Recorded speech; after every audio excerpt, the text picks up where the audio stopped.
I'm calling in from Grinnell, Iowa today, and I'm the market manager and director of Grinnell Farm to Table. Nicole, you want to say hey? Yeah, I'm Nicole Jonas and I own Red Granite Farm in Boone, Iowa. Hi, I'm Matt Johnson over in Council Bluffs, Iowa, one of the owners at Long Walk Farm.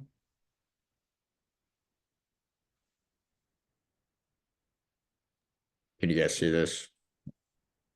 All Yep. right, I can. All right, so Long Walk Farm. Myself and my partner Tiffany Clifton, we bought the farm in 2020.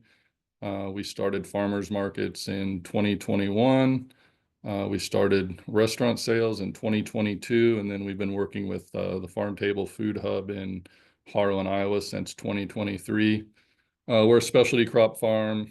We do have some Cooney pigs, La Mancha dairy goats, and a flock of ducks that we get their eggs and we sell some duck eggs. Our farm is 16 acres. We're in transition to organic.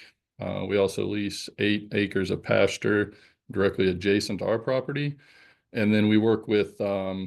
Miller Farms down south of Trainer, and we cash rent 5 acres from them.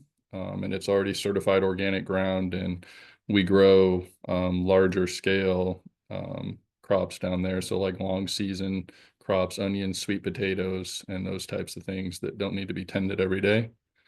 We have around 7 acres in production, about 2 acres on our home farm, and then 5 acres off farm. And then we have about 16,000 square feet under tunnels of different styles, high tunnels, caterpillar tunnels, various things that we've put together over the last 3-4 years. Yeah, we have a diverse crop mix. We do a lot of season extension in the spring and fall into the winter. Our primary market is restaurants in Omaha. We do some consignment at retail locations where we've purchased fridges and we keep those stocked. We do the Exarban Farmers Market in Omaha. We do some direct to consumer through CSA and online ordering platform, Local Line. And then we do wholesale to Farm Table Food Hub, a little bit of Hy-Vee, and then to an aggregated CSA program in Omaha. And then we also sell our own product to an on-farm commercial kitchen where we produce added value products. And then we do agritourism food events on our farm too during the summer.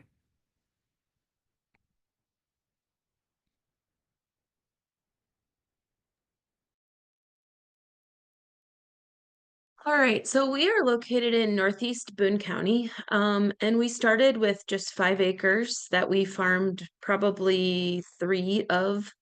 But we were given the opportunity to purchase 5 acres adjacent, and so now the farm is 10 acres. So we would really like to grow on a few more of those acres. But for now it's about 5. I could have more space in production, but I also don't want to just grow stuff and hope to sell it. Which is why the opportunity for maybe some other options to market have come up in the conversation.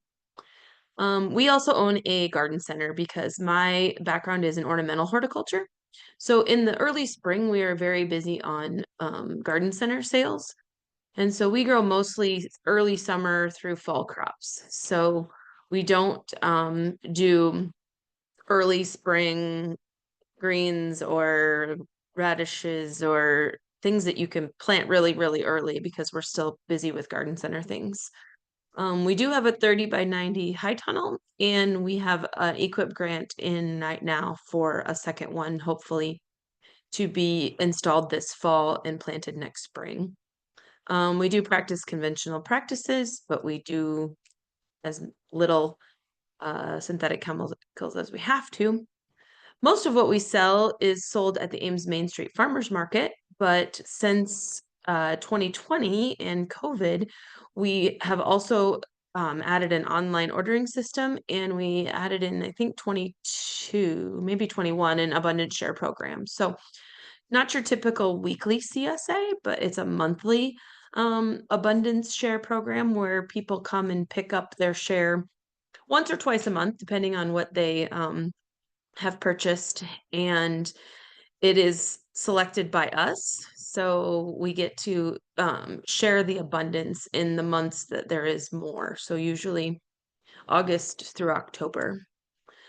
So we are looking for another marketing channel because we've got kind of the direct to consumer down. And because we want to grow more and we feel pretty confident in our growing, we also employ 4 to 5 seasonal employees. And in order to keep up with paying them, we need to be able to sell more stuff. It's the never ending cycle of grow more, need more labor, got to figure out how to pay for the labor, got to figure out how to sell the stuff. So that's why the topic of this webinar came up.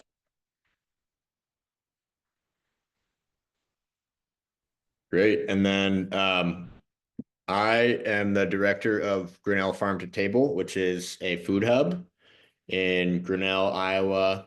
A little background on the organization. It's actually a merger of 2 separate organizations. One of them was called Local Foods Connection, which was a 501c3 established in 1999, actually in Iowa City. And the goal of that program was to make CSA shares accessible to underserved families, people who couldn't normally afford CSAs. So through donations and grants, they would be able to provide CSA shares to low-income families, always a nonprofit mission. And then the other organization that forms Grinnell Farm to Table was formed as Grinnell Local Food Source in 2011 as an LLC. And that was more of like a buyer's cooperative. It was actually formed by Grinnell College students originally to try and buy things like local grains, local meats, all collectively rather than each person having to work with a producer. So these 2 organizations both evolved in many ways, both ended up moving to Grinnell. And then in 2023, we merged the 2. And so that kind of is emblemized, if that's the right word, in our logo here in the top right, our carrot with 2 legs. We've got the food access side, and we have the retail and wholesale market. So food access is one leg, and the selling the food is the other leg. They both support each other. They both kind of grow markets for the producers we work with, and they add to the bottom line for our food hub. So we work with about 35 local producers annually, ranging from all the different kinds of protein, dairy, produce, eggs, grains, bakery, pretty much you name it, including plants, beverages, garden supplies. Anything that's produced in Iowa, we try and carry it. We're really interested in carrying any Iowa produced product. For a baseline for y'all, we did 220,000 in sales roughly in 2024. So that's kind of the scale we're working at. That makes us one of the smallest food hubs in the state. I like to say we're a food hublet. We're kind of still in our growing phases, but we're getting up there. And then the service that we provide is procurement. We are a one-stop shop for customers at any scale. So if people are looking for a particular product locally, like so say there's a caterer who wants a local meal, we'll go out and find all the different products they need for that meal. The main services we provide are an aggregated year-round CSA. This year, we're going to, this actually be the first year that we're making it year-round. And then this year will also be, we're introducing a sliding price scale. So some people, like the original mission of Local Foods Connection, will pay nothing. Other people will pay full price and more so that they can subsidize some of those lower income shares as well. We also offer an online farmers market open for orders every 2 weeks. And we're part of the Food Hub Managers Working Group, which is the group of about 10 food hubs who are all working cooperatively across the state of Iowa to, do the best we can to grow the market for farmers here. The last thing I'll say is that we are a pretty lean food hub. We have just 2 staff, myself and our food access director, Jordan Scheibel, and we both work just 10 hours a week. We might work a little bit more than that, but that's what we get paid for. We try and keep things really lean so most of the profit can stay with the farmers as we're growing the market. Before we get into our conversation, which I think will be the bulk of the session today, just a little introduction on what working with food hubs is like and how producers can do it. The purpose of this session was to kind of ask a food hub a question. And so I'm really excited to get into that. And the key things to know before we get into that, one of the things we always say as food hub managers is when you know one food hub, you know one food hub. We all are a little bit different in how we work. We all have different business models. Some of them have 6 or 7 full-time staff. Others are very lean like we are. Some of us are LLCs. Others are nonprofits. There's even Iowa Food Cooperative in Des Moines is set up more like a co-op. And so different business models, different staffing, different bottom lines, different mission statements, leads to kind of a little bit of a different experience working with each food hub. That being said, we all have roughly the same mission, which is to aggregate and distribute local food for Iowa's producers. And so when you're trying to onboard with a food hub, there's like a list of things that you'll work with for that specific food hub. And that list of things will look something like getting to understand the delivery schedules, the packaging and licensing requirements for producers, what preferences we have for products, like what products are we missing or have gaps in, how does pricing work with the individual food hub, things like invoicing, and then payment terms. What's the payment going to look like? I will say right now we're kind of in a beginning effort to standardize the onboarding process across all the food hubs so that when you get onboarded with one, you're kind of onboarded with all of them. And that's something that we're going to continue working on. I think it's happening really well with the LFPA and LFS program. So if you're a producer and you're not already plugged into those programs, I would recommend looking into them. Food hubs are the main partners that help distribute the food from local farmers to food pantries and schools. And we keep a producer database. So it's pretty easy to sign up. Once you do that, you'll kind of be on the list for all the different food hubs. Couple more things. Most food hubs use some sort of software for ordering. So like Matt was mentioning, he uses Local Line. A lot of food hubs are using Local Food Marketplace. So producer will create a profile on the food hubs platform, which then allows them to list products, et cetera, to sell. We operate in a hub-to-hub network. So there's actually a little truck that drives around the state. There's multiple trucks. Different food hubs operate these trucks and picking up and selling products to each other. So all of a sudden, if you're a farmer in Northeast Iowa, if you have a product that the food hub in Southwest Iowa wants, you can just deliver it to the hub in Northeast Iowa and it'll go on a truck to the hub in Southwest Iowa. So it kind of opens up a statewide market for farmers without actually having to drive that product around the state. Last couple things. To get started, contact your closest hub. You can see I've included a map here. This map is also accessible on the Iowa State University website. If you Google Food Hub Directory, this map will come up and there's contact info for each food hub. And the last thing I'll say is that we're all still getting better at this. Food hubs are kind of a new model. It's not particularly easy to make it all work, but I think we've come a long way in the last few years, and we're all kind of reaching steadier waters. So keep working with us, keep giving us advice, and yeah, let's go ahead and get into the Q&A a little bit here.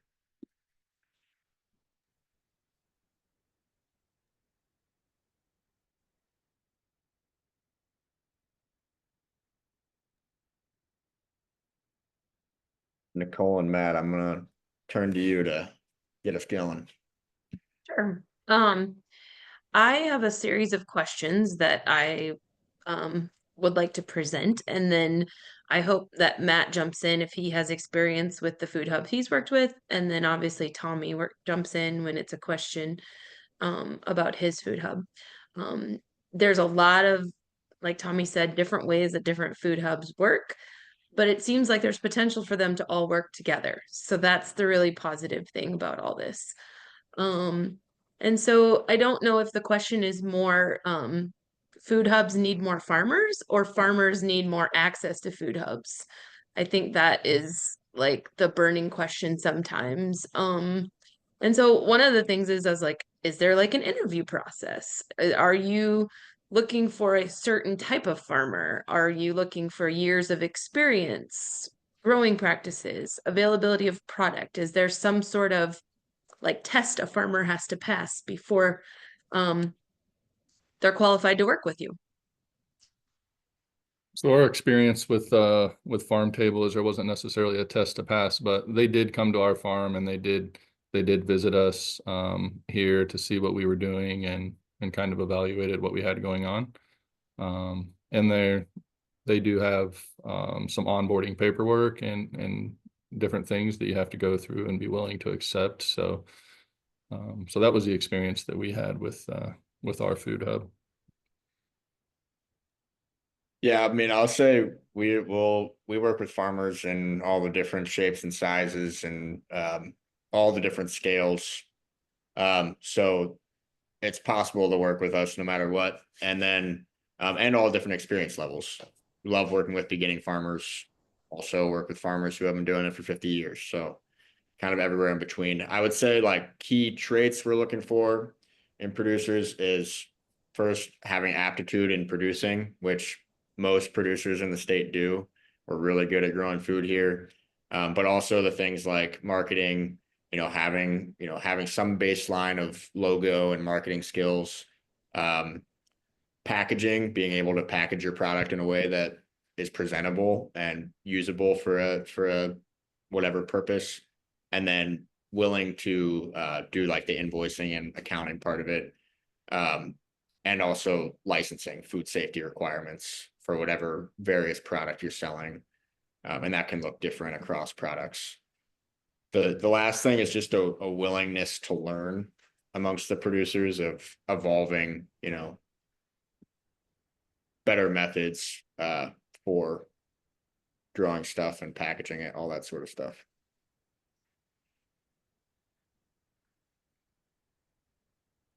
I realize there's a wide range of your consumers, just like any farmer has, different opportunities to sell to different people. But could you talk a little bit about the different um, elements of food safety education or um, if it's something that's going to a school or a hospital or a college versus direct to consumer?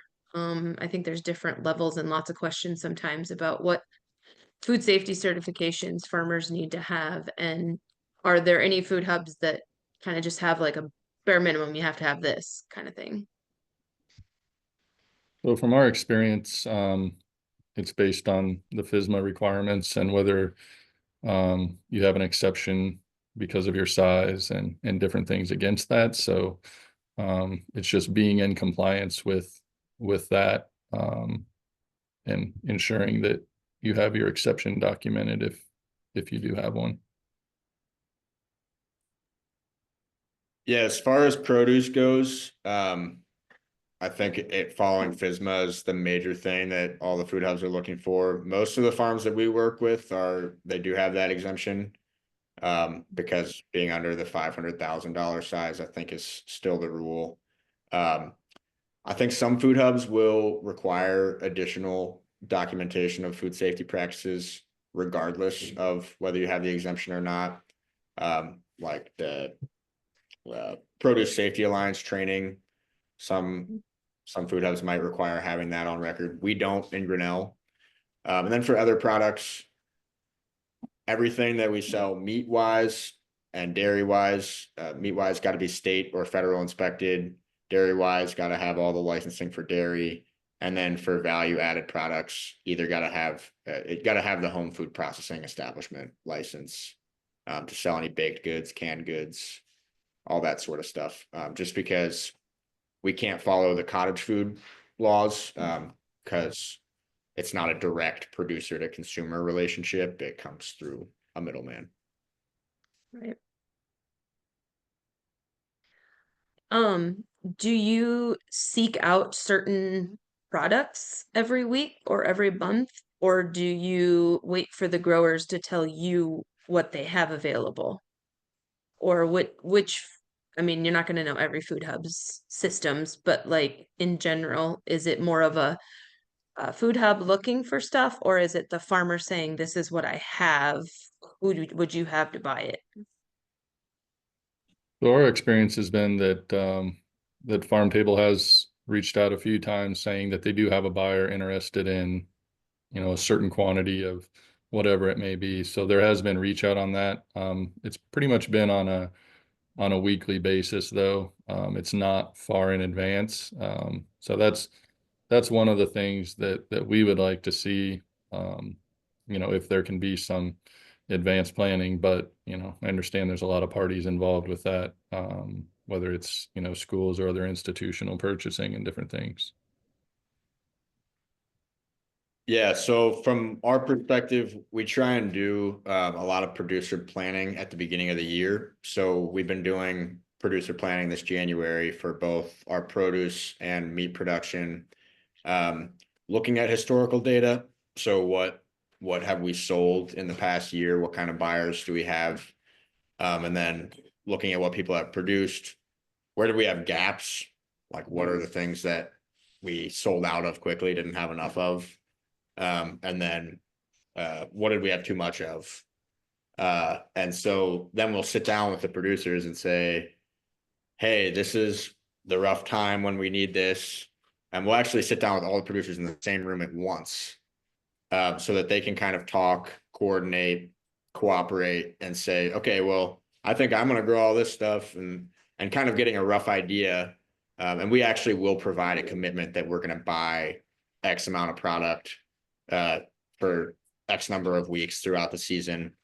Obviously, there will still be more stuff than we're able to account for, and we will buy stuff on an ad hoc basis too. But that layer of trying to do the crop production planning and the coordination between producers, like kind of so that people aren't all growing the same thing and stuff, seems to be a real potential benefit for food hubs and producers. That I agree with Matt. Like, I think all of us food hubs are trying to do more of that, and it's not a perfect science yet. About how many producers are in that room when you're all planning? Yeah, so we work with 6 produce farms, so it's not a huge number. Farm Table, I think, works with a lot more. So that might get a little bit more hectic on their scale. And then for meat, we work with about 10 or 12 different meat farms, but like we'll just have a meeting with all the beef producers and then all Mhm. the pork producers and then so on. So it gets, it's a little easier to pick and lock our dates and stuff. And for livestock, we'll try and plan out not just this year, but actually looking to next year and the year after that. Mhm.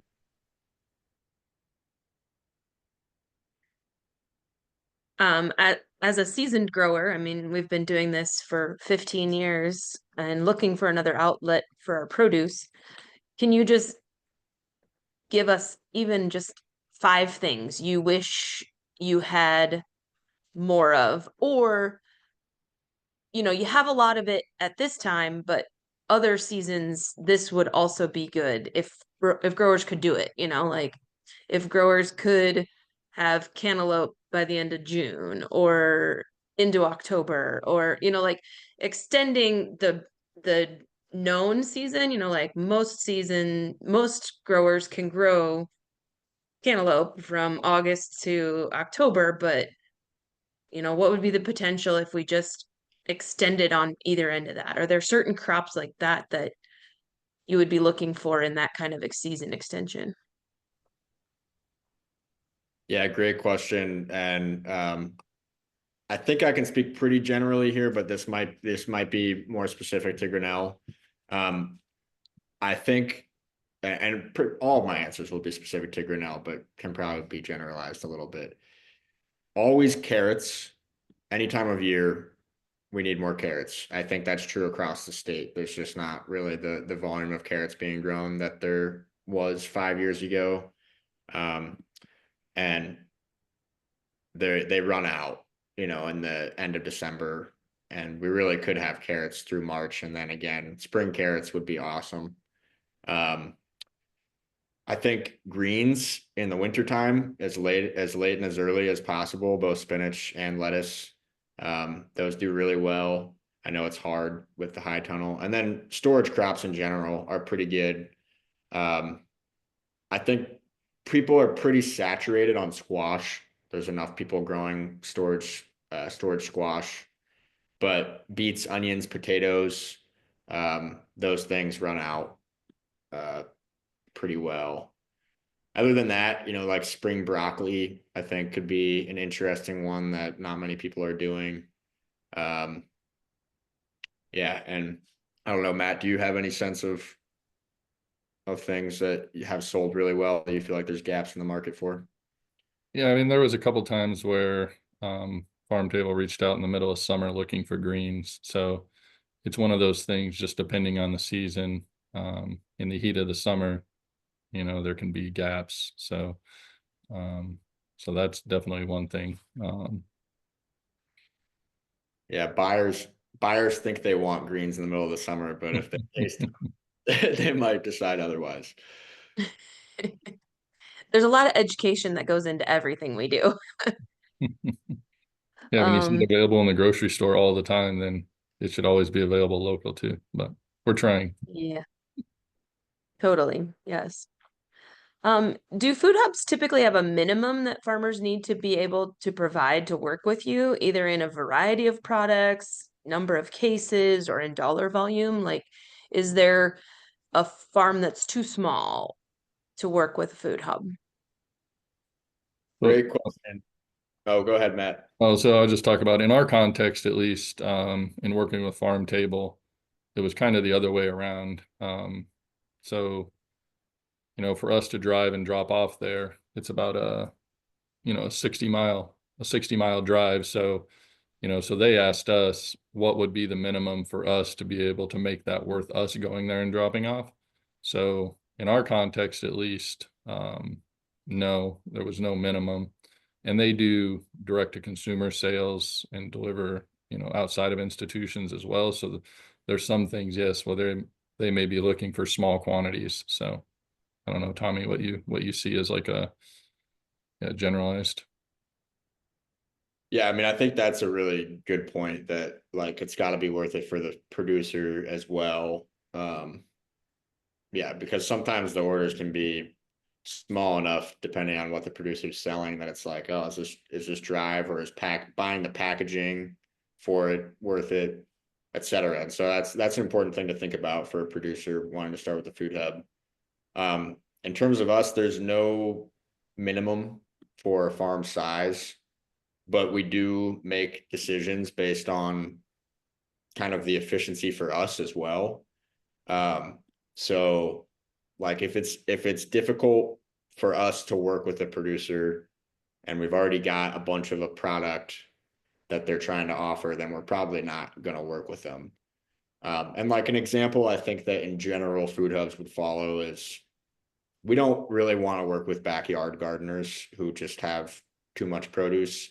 We're trying to work with enterprises because you guys know this as farmers, and there's a difference between enjoying growing food in your backyard and trying to make a living and doing it as a commercial enterprise. And that has differences both in that's the kind of business we want to support. We want to support people who are trying to grow more and make a living doing it. And also, it's a difference in quality, in packaging, in financial, all this sort of stuff. So yeah, we're not really trying to work with the backyard gardeners, but any enterprise we're interested in. This question might be for Matt as the farmer perspective. Have you felt that your food hub has convenient drop off locations, hours? Like, has that been a limiting factor for you to work with them? Did you feel like the drive was too far for what they were asking of you, or was it just not convenient hours to work around? Yeah, I mean, there have been weeks where it has been inconvenient, when there are those smaller orders. We do try to make it work because there are those weeks where there's very large orders as well. But yeah, they have their schedule they need to stick to as far as, how they're aggregating and when they're, delivering to Des Moines and those types of things. Um, so it was something we had to plan for. Our harvest day, our big harvest day for the week is typically Tuesdays. That's the same day that they need delivered. So, we Mm. try to make sure that we get their stuff packaged and then can get it out the door and get it there by 5 o'clock cutoff. Um, so yeah, there's definitely that consideration. And when you did deliver on a Tuesday, and did you know that that product was going to end up in Decorah on Thursday, or are you just working straight with your food hub and no communication as far as where that is ending up, or if it's an end consumer families or end consumer grocery store, do you know where your product ends up? We know the generalized location, because it needs to be packaged. So let's say they order, 100 pounds of carrots. They don't necessarily want to split it up once they receive it. So, they'll tell us that 50 pounds needs to be packaged for Des Moines and 50 pounds needs to be packaged for Harlan. So we'll generally know the location. There's not necessarily transparency down to the customer level, Sure. which is fine, but yeah. Is the packaging standardized? Like, or is it really that different from end user to end user? Like, is are carrots always done on this many pounds in a Ziploc, or is that something that's standardized somewhat? No, we've generally packaged it the way we package for our restaurant customers, which doesn't necessarily fit with their model. So they've asked us to, accommodate delivering in produce boxes and different things, which we'll do. It's just that's not something that we've ever stocked, our produce boxes. So they're relatively flexible on that, but they would encourage us to um, adapt more to what makes it easy for them. So, and when it's on a large scale, that's fine. It's the smaller orders where, um, it makes it's an obstacle, I guess, a financial obstacle more than just a time obstacle.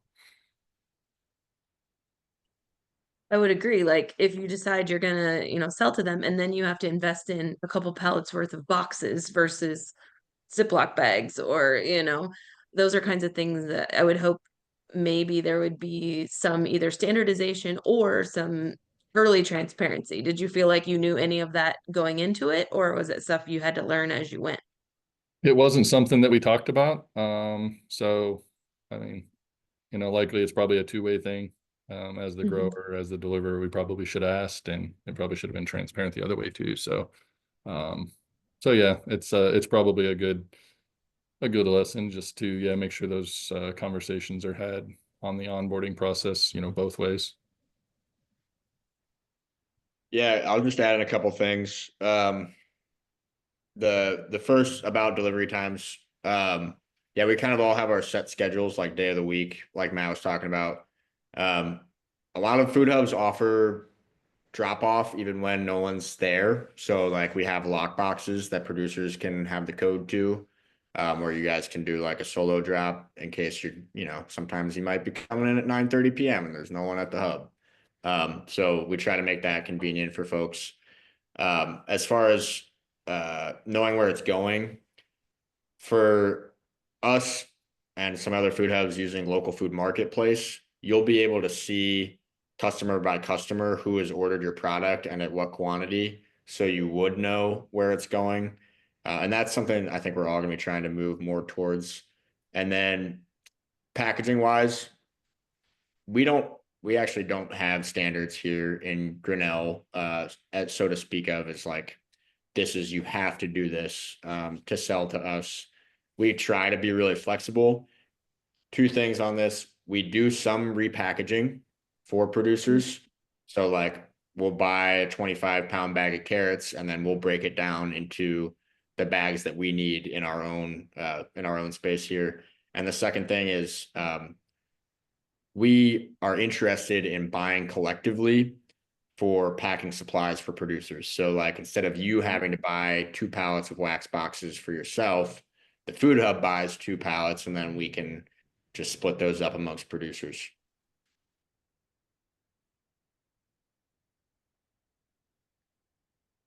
That sounds amazing. That sounds like positive, like that this might be possible because things like that are intimidating, as a grower sometimes, taking the risk of investing in something that you may not need or use or whatever.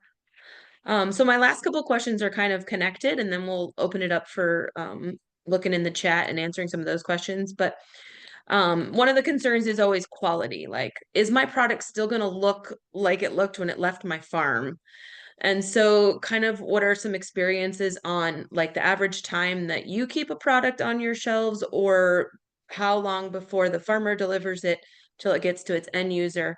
And then, what has happened if something goes bad, or um, how do you take care of things like that if that should happen? The only thing I can say based on our experience is that the food hub that we work with, they have various walk-ins. So they keep things stored at the proper temperature based on the product that's coming in. So, they're doing everything that they can to ensure that it's going to remain or be delivered to the customer as we delivered it to them. So that's what I can say from our standpoint. Yep, we've all got different coolers at different temps so that we can keep stuff as stable as possible. There's a variety in terms of what food hubs do for inventory. For us personally, for meat products, we're trying to move it within 2 to 3 months. Everything in the freezer, we're trying to cycle through 2 to 3 months max. For shelf stable goods, up to 6 months, depending on what it is. But like a lot of our shelf stable goods are like skincare products, jams, that sort of stuff that really can sit for a while. And then for produce, as far as it goes on our hub, it's within 7 days. We're trying to get it in and get it out. We don't want to be sitting on a lot of produce inventory. Farm table is different in that respect, though. They do sit on a good amount of produce inventory through the winter. So, and then with shrink, as all food businesses do, we're trying to minimize shrink. We don't really have any in Grinnell. Other food hubs might have a different answer for that. But it'll just get tossed, and they'll have already paid you for it. So you'll get paid. It'll be a loss for the food hub. And so that's why we really do try and minimize that.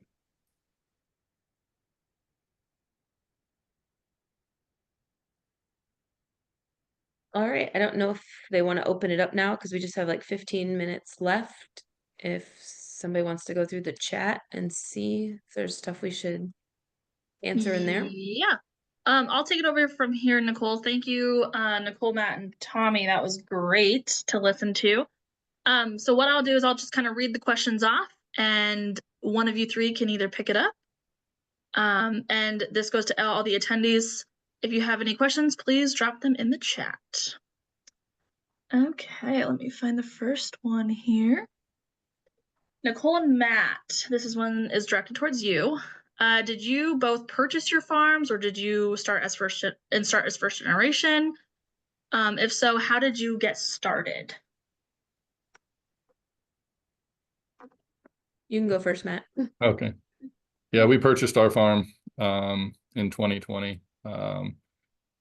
It was an acreage or a farm that was part of a larger farming operation that the gentleman or the family that we bought it from. So some of the ground was already cultivated in some manner, but all the infrastructure and everything, greenhouses and protected culture, we've put all that up. I will say that, yeah, we started in 2021 at the farmer's market. saw that there was a need, so we expanded. Then we made contact with restaurants. Restaurants in the Omaha area seemed to be really underserved at that time. So restaurants in the Omaha area are still our largest market by percentage and dollars. And then we are well in tune to the grants. So we received multiple equip grants for high tunnels. We've received the Iowa RFSI grant for infrastructure for our commercial kitchen or equipment for our commercial kitchen. We received the Choose Iowa grant to put an on-farm store. So everybody that's in Iowa, be very happy that you're in Iowa. The grant opportunities in Iowa are much better than Nebraska, like night and day. So yeah, get involved in the grant opportunities because there's a lot of good stuff out there. We also had to acquire our land and start from nothing. So my husband and I are from opposite ends of the state, and after graduating in from Iowa State in horticulture, we landed north of Ames. And so we have taken an existing acreage and made it work for us. So it was 100-year, century plus farm that, through the generations had cows or pigs or different things. And so we have put all of the greenhouses up. We have built the buildings for our chickens. We've done all of those kinds of things. But my advice for anybody intimidated by starting something like this is just do it slowly. Um, don't get in over your head because there's a lot of things to learn along the way. And luckily we have off-farm income too. So it is my full-time job, but my husband still is employed with steady year-round work. So it's very rewarding, but it's also very challenging at times. Great. The next question is, can a grower in Illinois participate in an Iowa food hub? I can hop in on that one. Yeah, there's no rule against an Illinois grower participating in an Iowa food hub. Would have to go through the same onboarding process, and make sure that you can make sense for the grower's operation to get the product to the food hub. Because there's probably no other delivery routes or on-farm pickup for a grower over there. So the other thing I'll say is if you want to participate in the LFPA and LFS programs, which are the schools and food pantry program, we do accept growers from other states, but you must be within one county of the border. So if it's Illinois, but just one county in, then you could participate in those programs as well. Perfect. Are food hubs able to distribute annual or perennial food plants from a small nursery? Yes. Yep. We sell plant starts in the spring. We do through our online market, and we also have an in-person plant sale at our food hub location, where we invite all of our customers to come out. And yep, food hubs are definitely allowed to sell plant starts. Okay. Is there a general contract between the food hub and the producer for a growing period? So with our food hub, yes, there was an agreement that we were asked to sign, and I know there was a question about that as well. So in our context, our food hub does business with businesses that we already had established business with. So that was one of the things we needed to work through, that we weren't trying to take their customers, but we weren't willing to give up our relationships that we already had established. So that was one thing that we needed to work through with our food hub. And so yes, there was an agreement basically that, you're not trying to steal their customers, and different things like that. So that's at least what it was for our context. Yeah, for us, careful for us, we don't use the word contract like Matt's used the word agreement. Normally when we're talking about agreements with producers, it's about product and timing and pricing. So, for example, yesterday I signed an agreement with producer. We agreed to buy 4 whole beef from Bear Creek Piggery at this hanging weight price on these dates. And so, and then we'll sign it. But I don't like to call it a contract because from the food hub end, it's solid, but we don't want the producer to end up in a situation where they're feeling like they have to produce it, provide it, and then there's a crop failure or something like that. So it's I'm not going to say it's a legally binding contract. It's really just a good faith agreement. Great, thank you. Is there a central place to find grants available? I'm assuming that goes with starting a farm. PFI. No. I think Iowa State, they do a good job of making that information available. So there's the specialty crop group at Iowa State is likely tuned into that. Choose Iowa, they're in Iowa and they have a lot of that information. So yeah, there are some entities that probably more than one to make contact with. I don't know that there's an aggregated one off the top of my head though, so. Yeah, I just put a couple of them in the chats, but yeah, like Matt's saying, I would just reach out to an organization you're a part of, like PFI, and see if they can connect you. Great, thank you. This one is directed to Tommy. If you get meat from a producer, is it butchered and packaged already, or do you handle that aspect? If it's already butchered and packaged, do you have any specific requirements for the cuts? That's been my dream since day one, is to make this a meat locker too. But right now we don't butcher and package any of it at the food hub. We work with lockers in the area, who are state and federal inspected. So as with regard to the cuts that we get, for basically we will buy the whole animal from a producer, and then the locker will call us and ask us how we want it cut. And so depending on the time of year, depending on the customers I know I have coming, I'll get it cut different ways. But like in the summer, I'm gonna make more burgers. In the winter, it's gonna be more just tubes of ground beef, that sort of thing. And then trying to keep a variety of different cuts on the ribs and all that sort of stuff too. But yeah, we'll pretty much handle all of the cut sheet information, so that because we feel like we know who our customers are and that sort of thing.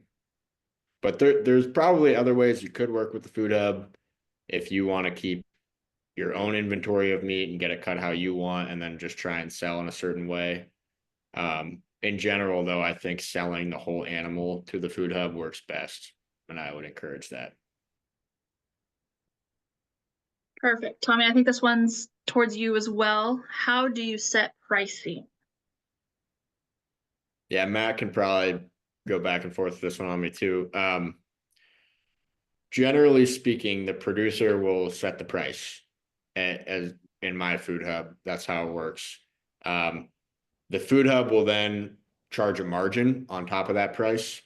That's one thing I really want to reiterate as the session is closing, is just like a farm is a business, a food hub is also a business. And we have our operating expenses and all that sort of stuff too that we have to cover. Our margins are normally between 15 and 30% on top of what the producer asks, and that's what we'll end up charging the end customer. So producer sets the price. You just need to keep in mind that your product is only going to sell as well as what we price it at. And so there's some back and forth there about, okay, well, is this really going to sell at this price, et cetera? And we do have actually, I think the LFPA program set a pricing guidance list, which kind of helps with that pricing dialogue a little bit. But Matt, what's your experience been? That's been our experience. We set our own price. We do take into consideration that there's going to be a markup on it, and we take into consideration the volume of the orders that are going to the food hub. So we do some different pricing there once in a while from what we do with our other customers, just based on that. But yeah, we've never been specifically asked to provide a specific price. It's been the other way around. You know, we've asked for different things, what area we should be in, especially if we want to try to move something that we have an abundance of. If we set a specific price, we'll be able to move it easier. So that's been our experience. Great, thank you. It looks like we have one more question. And it is, what happens with the hub agreement when there is a crop failure? Yeah, good question. So this gets a little bit more into our philosophy as a food hub. Basically, we try and set those agreements with the producers that we have in our closest radius. And so say that we're going to buy 2,000 pounds of carrots from October through January of next year. We'll set an agreement with a producer who's just 15 miles up the road from here. Let's say that they end up with only 400 pounds because something bad happens and they have a pretty rough year on the crop, or maybe even in 0 pounds. What we'll do as a food hub is we'll say, okay, that's okay. We want to know as soon as possible that crop failure is happening. And then we will look outside of our immediate radius for other producers, offering a similar product.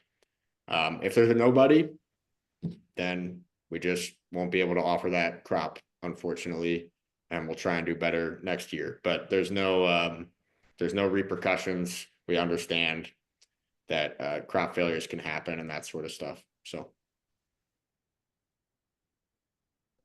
Perfect. We had one more question sneak in here, and I think we have time to answer it. Is there a link for a local food marketplace?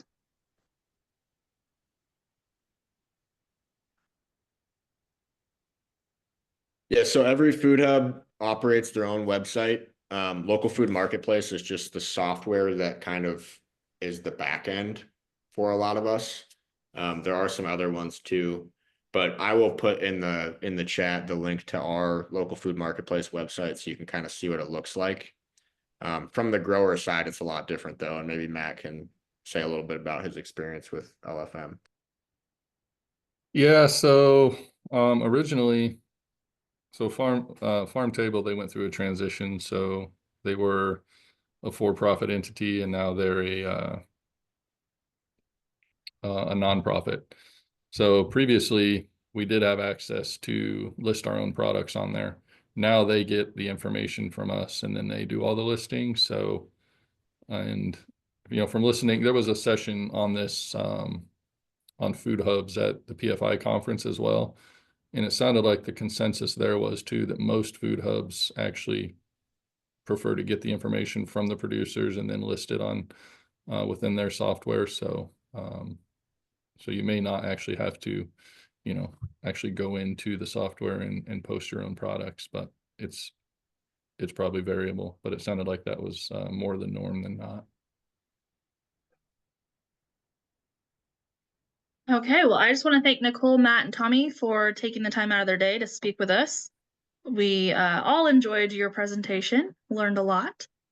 For the attendees still on, you will receive an eval to your email, and then a pop-up will happen right after the closure of the webinar. I encourage you to complete that evaluation as it helps us moving forward with a future webinar series. And thank you all for attending, and we look forward to our webinar next week. Thanks, everybody. All right. Thank you.